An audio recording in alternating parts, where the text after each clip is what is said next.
Bienvenidos a Guerreros del Mundo. Hoy exploraremos la historia de Barba Negra, el pirata más infame de la historia. Suscríbete ahora para unirte a nuestra comunidad y apoyar este proyecto. Ahora, comencemos. Los inicios del siglo XVIII marcaron la edad de oro de la piratería, una época breve pero extraordinaria cuando los piratas dominaban las rutas marítimas del Caribe y el Atlántico. Entre los cientos que navegaron bajo la bandera negra, un hombre sobresale por encima de todos en infamia y leyenda: Edward Teach, mejor conocido como Barba Negra. Su nombre bastaba para que marineros experimentados se rindieran sin disparar un solo tiro, y 3 siglos después, su imagen define lo que la mayoría imagina cuando piensa en piratas.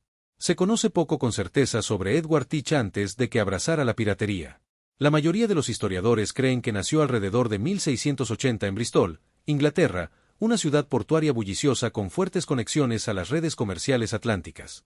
Su alfabetización y ocasionales demostraciones de comportamiento caballeroso sugieren que provenía de una familia respetable de clase media en lugar del mundo criminal que produjo a muchos piratas. Teach probablemente comenzó su carrera marítima como corsario durante la Guerra de Sucesión Española, cuando Gran Bretaña emitió patentes de corso autorizando embarcaciones privadas a atacar navíos franceses y españoles. Bajo esta forma legal de piratería, Teach habría aprendido las tácticas de combate naval y adquirido un conocimiento íntimo de las vías marítimas caribeñas y rutas comerciales. Cuando la guerra terminó en 1713, miles de corsarios se encontraron repentinamente desempleados, con valiosas habilidades navales pero pocas oportunidades legítimas. Muchos, incluyendo a Teach, se volcaron a la piratería abierta. Los primeros registros confiables sitúan a Teach a bordo del balandro pirata de Benjamin Hornigold, un notorio corsario que operaba desde Nassau en las Bahamas, que se había convertido en una república pirata donde miles de forajidos establecieron una comunidad autogobernada. Bajo la mentoría de Hornigold, Teach rápidamente se distinguió por su valentía, agudeza táctica y liderazgo natural. Para 1717, Hornigold reconoció el potencial de Teach y le dio el mando de un balandro capturado, lanzando la carrera del pirata más notorio de la historia. Lo que hizo único a Teach fue su comprensión de que el miedo mismo podía ser un arma más poderosa que los cañones. Fue durante este periodo inicial de mando cuando Edward Teach se transformó en Barba Negra, creando una imagen tan aterradora que su mera reputación podía ganar batallas antes de que comenzaran. Esta metamorfosis calculada de marinero oscuro a leyenda pirata resultaría ser el verdadero genio de Barba Negra. Barba Negra entendió algo fundamental sobre la piratería que muchos de sus contemporáneos pasaron por alto: los piratas exitosos minimizaban la confrontación violenta. Cada batalla arriesgaba vidas valiosas y dañaba barcos preciosos que eran difíciles de reparar en las instalaciones improvisadas disponibles para los forajidos. El asalto pirata ideal terminaba con un barco mercante rindiéndose inmediatamente, su tripulación ilesa y su carga intacta. Para lograrlo, Barba Negra emprendió una de las campañas de guerra psicológica más exitosas de la historia. Cultivó una apariencia aterradora diseñada para hacer que las víctimas se rindieran sin resistencia. Su innovación más famosa fue su enorme barba negra, que dejó crecer hasta que le llegaba por debajo del pecho. Antes de la batalla, trenzaba mechas de cáñamo en esta barba masiva y las encendía, rodeando su rostro con chispas crepitantes y humo sulfuroso, creando la impresión de un demonio surgido del infierno. Su vestuario realzaba esta imagen demoníaca. Vestía ropa oscura y llevaba múltiples pistolas en arneses de cuero cruzado sobre su pecho, junto con dagas y un sable en su cinturón. Relatos contemporáneos lo describen entrando en batalla con 6 pistolas, creando un arsenal ambulante que podía disparar múltiples veces sin recargar. La bandera que ondeaba en su barco, el Queen Anne's Revenge, reforzaba esta imagen de terror cuidadosamente elaborada. Representaba un esqueleto sosteniendo un reloj de arena en una mano, indicando que el tiempo se agotaba para sus víctimas, y en la otra mano, el esqueleto sostenía una lanza apuntando a un corazón sangrante. El mensaje era claro: rendirse o morir. Barba Negra complementaba este terror visual con comportamientos cuidadosamente escenificados. Al capturar barcos, a veces se encerraba en su camarote, quemando mezclas de azufre y otros químicos para llenar el espacio con humo asfixiante. Luego emergía de esta nube infernal, con los ojos enrojecidos, tosiendo y escupiendo llamas, para confrontar a los cautivos que ya estaban paralizados de miedo por las historias que habían escuchado. Durante las negociaciones, ocasionalmente disparaba sus pistolas debajo de la mesa o repentinamente atacaba a su propia tripulación con su sable, creando una impresión de locura impredecible que hacía que las víctimas estuvieran ansiosas por cumplir con sus demandas.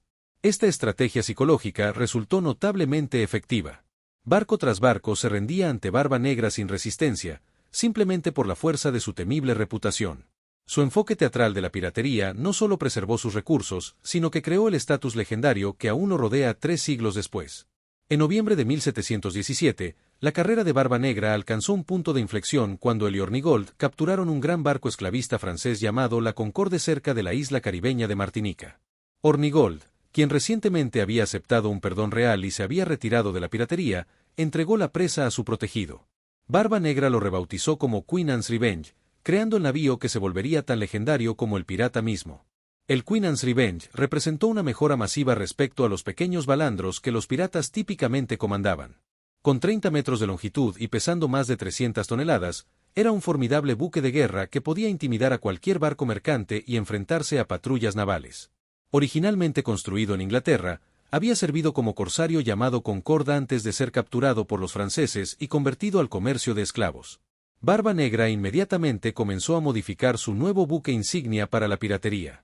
Aumentó su armamento de los 14 cañones originales a 40, convirtiéndolo en uno de los navíos más fuertemente armados de las Américas. Este poder de fuego provenía de barcos más pequeños que había capturado, esencialmente creando una fortaleza flotante al canibalizar las armas de sus presas. El tamaño del barco permitió a Barba Negra expandir enormemente su tripulación, eventualmente comandando entre 150 y 300 hombres a bordo del Queen Anne's Revenge. Esta gran tripulación le permitía capturar y gestionar múltiples barcos de presa simultáneamente mientras mantenía suficiente fuerza de combate para vencer la resistencia. La vida a bordo del buque insignia de Barba Negra desafiaba las nociones románticas promovidas por las películas modernas. El barco era estrecho, sucio y plagado de enfermedades. El agua dulce se racionaba estrictamente. La dieta consistía principalmente en carne salada, galletas duras y ron. La disciplina se mantenía mediante una combinación de liderazgo carismático y castigo brutal. Sin embargo, en comparación con las condiciones a bordo de barcos mercantes o navales de la época, los barcos piratas ofrecían mejor comida, gobierno más democrático y distribución más justa de las ganancias, explicando por qué muchos marineros se unían voluntariamente a las tripulaciones piratas. El Queen Anne's Revenge sirvió como buque insignia de Barba Negra por menos de un año, pero durante este breve periodo, lo transformó de uno de los muchos piratas que operaban en el Caribe al hombre más temido del Atlántico. Finalmente, el enorme navío resultó ser tanto el mayor activo de Barba Negra como veremos, un factor contribuyente a su eventual caída. Con el formidable Queen Anne's Revenge como buque insignia, Barba Negra se embarcó en la fase más exitosa de su carrera pirata, capturando barco tras barco para construir una pequeña flota pirata. Su patrón operativo demostraba una estrategia sofisticada. Usaba balandros más pequeños y rápidos para perseguir y capturar presas, mientras el fuertemente armado Queen Anne's Revenge servía como nave de mando y presencia intimidante que podía ser llevada al frente si los mercantes mostraban señales de resistencia. A principios de 1718, Barba Negra comandaba una flota de 4 navíos con más de 300 hombres bajo su autoridad. Esta fuerza era lo suficientemente poderosa para bloquear puertos coloniales enteros, un nivel de poder sin precedentes para un capitán pirata. Sus tenientes incluían a Israel Hands, Robert de Al y el pintoresco Este de Bonnet, un antiguo caballero propietario de plantaciones que había abandonado su familia y riqueza por la vida pirata, pero resultó tan incompetente que Barba Negra esencialmente tomó el control de su barco mientras permitía a Bonnet mantener la ilusión de mando independiente. La efectividad de la operación de Barba Negra derivaba de algo más que solo poder de fuego. Desarrolló una extensa red de inteligencia a través de la cual obtenía información sobre horarios de navegación, cargas y patrullas navales. Funcionarios coloniales corruptos, comerciantes deshonestos y marineros simpatizantes en servicio legítimo proporcionaban datos vitales que le permitían seleccionar los objetivos más valiosos mientras evitaba amenazas militares. La flota de Barba Negra principalmente atacaba barcos mercantes que transportaban bienes manufacturados, textiles, cacao, azúcar y especias, ya que estas cargas de alto valor eran fáciles de vender a través de canales del mercado negro. Contrario a la creencia popular, raramente buscaba oro o plata, ya que estos típicamente eran transportados a bordo de galeones del tesoro fuertemente armados que incluso Barba Negra prefería evitar. Productos prácticos como medicinas, alimentos, suministros navales y ropa fina para sus oficiales constituían la mayoría de sus presas. A diferencia de los piratas sádicos de la ficción, Barba Negra generalmente evitaba la violencia innecesaria durante sus asaltos. Los capitanes que se rendían prontamente usualmente eran tratados con relativa cortesía, y las tripulaciones a menudo eran liberadas ilesas después de que sus barcos fueran saqueados. Esta moderación calculada no nacía de la compasión sino de la estrategia pragmática. La crueldad excesiva habría hecho que futuras víctimas fueran más propensas a resistir desesperadamente, sabiendo que no tenían nada que perder. Sin embargo, Barba Negra equilibraba esta relativa moderación con ocasionales demostraciones de brutalidad estratégica. Cuando encontraba resistencia o sospechaba engaño, podía ser despiadado.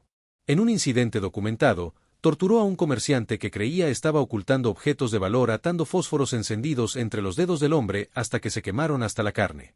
Tales atrocidades calculadas mejoraban su aterradora reputación mientras permanecían lo suficientemente raras para que la rendición siguiera siendo una opción atractiva para la mayoría de sus objetivos.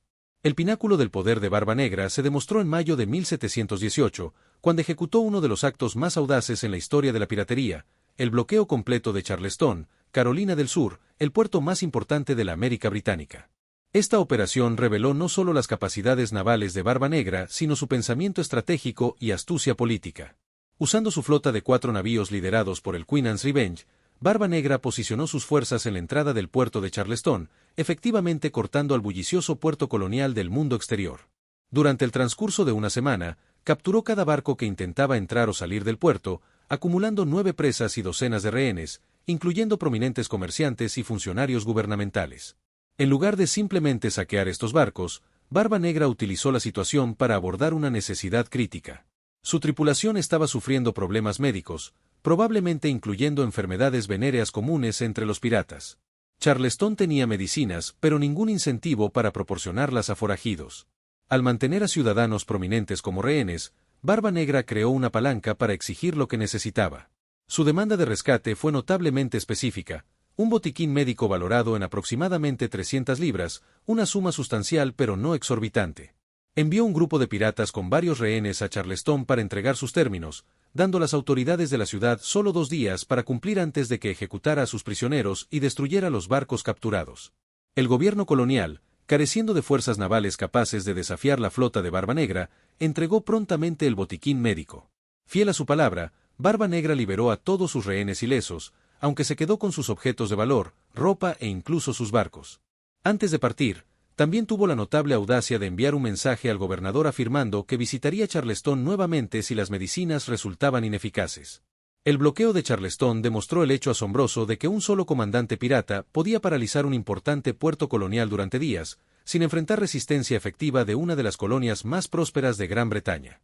Representó el punto culminante de la piratería de la Edad de Oro, un momento en que el imperio más poderoso del mundo se encontró impotente contra fuerzas criminales operando desde sus márgenes imperiales. Para Barba Negra personalmente, el bloqueo cementó su estatus legendario, pero probablemente contribuyó a su caída al hacer que su eliminación fuera una prioridad para las autoridades británicas. Después de una humillación tan pública, los funcionarios coloniales y la Marina Real no escatimarían gastos para derribarlo. El mayor triunfo de Barba Negra contenía así las semillas de su destrucción final. Solo semanas después del triunfante bloqueo de Charleston, la carrera de Barba Negra tomó un giro misterioso que continúa desconcertando a los historiadores. Mientras navegaba por las aguas poco profundas de Beaufort Inlet en la costa de Carolina del Norte, el Queen Anne's Revenge y un balandro más pequeño de su flota encallaron en un banco de arena. A pesar de las condiciones climáticas ideales y la amplia experiencia de Barba Negra en estas aguas, ambos navíos se perdieron. Las circunstancias fueron lo suficientemente sospechosas como para que muchos historiadores crean que Barba Negra deliberadamente encalló su buque insignia como parte de una estrategia calculada para reducir el tamaño de su tripulación y consolidar su botín. Antes del incidente, había transferido carga valiosa y a sus tenientes de confianza a sus barcos restantes. Después del encallamiento, abandonó a 40 tripulantes en una isla desierta y se alejó navegando con una tripulación cuidadosamente seleccionada y la mayoría del tesoro acumulado. Esta aparente traición se alineaba con cambios significativos que ocurrían en el mundo pirata. El gobierno británico había ofrecido un perdón general a los piratas que se rindieran antes del 1 de septiembre de 1718, como parte de una campaña para reducir la piratería en aguas coloniales. Muchos piratas notorios, incluido Benjamin Hornigold, estaban aceptando estos perdones y retirándose de la piratería. Barba Negra, percibiendo el cambio de vientos, navegó a Bass, Carolina del Norte, donde se reunió con el gobernador Charles Eden y aceptó un perdón real en junio de 1718. Sobre el papel al menos, Edward Teach era ahora un hombre reformado, prometiendo abandonar la piratería y vivir como un ciudadano legítimo de la colonia. Pocos creyeron que esta conversión fuera genuina, menos aún los piratas que había abandonado. El gobernador Eden, sin embargo, dio la bienvenida al infame pirata a Carolina del Norte. Las motivaciones de Eden siguen siendo debatidas por los historiadores, con algunos sugiriendo simple intimidación, mientras otros señalan evidencia de corrupción y posibles arreglos de reparto de beneficios entre el gobernador y el supuestamente reformado pirata. Barba Negra compró una casa en Bass y por un breve periodo vivió como algo parecido a un ciudadano respetable. Incluso se casó con una mujer local, que se cree fue su 14ª esposa, ya que tenía el hábito de adquirir nuevas novias en varios puertos sin molestarse en terminar matrimonios anteriores. La leyenda local sostiene que el propio gobernador ofició esta ceremonia de boda. A pesar de su rehabilitación oficial, Barba Negra mantuvo su temible apariencia y continuó asociándose con piratas conocidos. Mantuvo su buque insignia, un balandro ahora rebautizado Adventure, completamente armado y tripulado por hombres sospechosamente similares a sus antiguos compañeros piratas. En pocos meses, la fachada de legitimidad se desgastaría, ya que surgieron informes de barcos nuevamente siendo saqueados frente a la costa de Carolina por un capitán con una distintiva y gran barba negra. A pesar de su perdón real, Barba Negra rápidamente volvió a la piratería, operando bajo la protección no oficial de funcionarios corruptos de Carolina del Norte. Este acuerdo creó uno de los primeros ejemplos históricos de empresa criminal patrocinada por el Estado, con el gobernador Charles Eden y su secretario Tobias Knight proporcionando cobertura legal para las actividades continuas de Barba Negra. El sistema corrupto operaba con notable apertura. En agosto de 1718, Barba Negra capturó un barco mercante francés, afirmando haberlo encontrado abandonado en el mar. Bajo las leyes marítimas de salvamento, tales barcos abandonados podían ser legalmente reclamados por sus descubridores. El tribunal del gobernador Eden rápidamente declaró el barco como presa legítima y otorgó a Barba Negra derechos de salvamento, a pesar de las circunstancias sospechosas y las protestas de los legítimos propietarios del navío. La carga capturada, principalmente azúcar y cacao, fue dividida entre Barba Negra y los funcionarios coloniales. Documentos posteriormente descubiertos en la casa del secretario Knight revelaron contabilidad detallada de estas ganancias mal habidas. Este acuerdo corrupto proporcionaba a Barba Negra protección legal mientras enriquecía a la administración colonial. Usando Ocracoke Inlet como su base de operaciones, Barba Negra depredaba el transporte marítimo a lo largo de la costa americana mientras mantenía la ficción de ser un pirata reformado. Las islas aisladas de los Outer Banks de Carolina del Norte proporcionaban escondites perfectos, con canales poco profundos que grandes navíos navales no podían navegar y una geografía laberíntica que solo pilotos locales podían atravesar con seguridad. La escala de las operaciones de Barba Negra durante este periodo fue menor que sus campañas caribeñas anteriores. Ahora comandaba solo un único barco, el Adventure, con una tripulación de unos 20 hombres de confianza en lugar de los cientos que habían servido bajo él durante sus operaciones de flota. Esta fuerza reducida se enfocaba en barcos mercantes más pequeños que probablemente no ofrecerían resistencia ni atraerían mayor atención. El estatus semilegítimo de Barba Negra creaba problemas para sus víctimas. Cuando capitanes mercantes informaban haber sido saqueados por un hombre que coincidía con la apariencia distintiva de Barba Negra, no encontraban recurso en los tribunales de Carolina del Norte, que estaban controlados por sus aliados. Esta corrupción efectivamente convertía porciones de la América británica en un refugio pirata bajo protección gubernamental. Noticias de este acuerdo pronto llegaron a la vecina Virginia, donde el gobernador Alexander Spotswood veía las continuas actividades de Barba Negra con alarma. Spotswood había invertido fuertemente en empresas navieras de Virginia que ahora eran objetivos para las incursiones de Barba Negra. Además, reconoció que permitir a un notorio pirata operar con impunidad socavaba la autoridad británica en todas las colonias. A pesar de una jurisdicción legal cuestionable, Spotswood resolvió terminar permanentemente con la carrera de Barba Negra, poniendo en marcha el capítulo final de la vida del infame pirata. Para el otoño de 1718, el estatus protegido de Barba Negra en Carolina del Norte se había vuelto intolerable para el gobernador Alexander Spotswood de Virginia. A pesar de carecer de clara autoridad legal para perseguir a un pirata perdonado operando desde una colonia vecina, Spotswood lanzó una expedición militar para capturar o matar a Barba Negra, a quien describió en correspondencia oficial como un pirata bien conocido que continuaba cometiendo muchos actos de piratería a pesar de su perdón. El instrumento elegido por Spotswood para esta misión fue el teniente Robert Maynard de la Marina Real. Maynard era un oficial naval experimentado al mando del HMS Pearl, pero el calado profundo del barco le impedía navegar por los canales poco profundos de los Outer Banks de Carolina del Norte donde se escondía Barba Negra. Spotswood, por lo tanto, fletó 2 balandros civiles, Ranger y Jane, que fueron colocados bajo el mando de Maynard y tripulados por voluntarios del Pearl y otro barco de la Marina Real. La expedición partió el 17 de noviembre de 1718, con aproximadamente 50 hombres divididos entre los 2 balandros. Operando con inteligencia de que Barba Negra estaba anclado cerca de la isla Ocracoke, Maynard navegó por los traicioneros canales de los Outer Banks, demostrando considerable habilidad al llevar sus barcos a posición para un ataque. Barba Negra, a pesar de su reputación de vigilancia, parece haber sido tomado por sorpresa. La noche anterior a la llegada de Maynard, el pirata había organizado una fiesta de bebida escandalosa a bordo de su balandro Adventure, con invitados que incluían contrabandistas locales y funcionarios corruptos. Muchos relatos sugieren que él y su tripulación estaban sufriendo resacas significativas cuando los vigías avistaron los barcos de Maynard aproximándose en la mañana del 22 de noviembre. Inicialmente, Barba Negra no estaba preocupado, creyendo que los balandros que se acercaban eran barcos mercantes y presas potenciales. Incluso cuando le informaron que probablemente eran barcos militares, siguió confiado en su capacidad para superar en combate o maniobrar cualquier amenaza en estas aguas familiares. Cuando las fuerzas de Maynard que se aproximaban le pidieron rendirse, Barba Negra respondió supuestamente con desafío y profanidades, jurando no dar cuartel ni esperarlo a cambio. Mientras los balandros de Maynard se acercaban por el canal poco profundo, Barba Negra usó su conocimiento íntimo de las aguas locales para preparar una emboscada. Deliberadamente encalló el Adventure en un banco de arena, forzando a los barcos de Maynard a navegar cuidadosamente hacia él mientras los piratas preparaban su defensa con cañones cargados y armas pequeñas. El escenario estaba preparado para una de las batallas navales más famosas en la historia de la piratería, un enfrentamiento entre el pirata más notorio de la Edad de Oro y un determinado oficial naval dispuesto a arriesgarlo todo para llevarlo ante la justicia. La batalla de Ocracoke Inlet comenzó al amanecer del 22 de noviembre de 1718, cuando los dos balandros del teniente Maynard se acercaron al barco anclado de Barba Negra.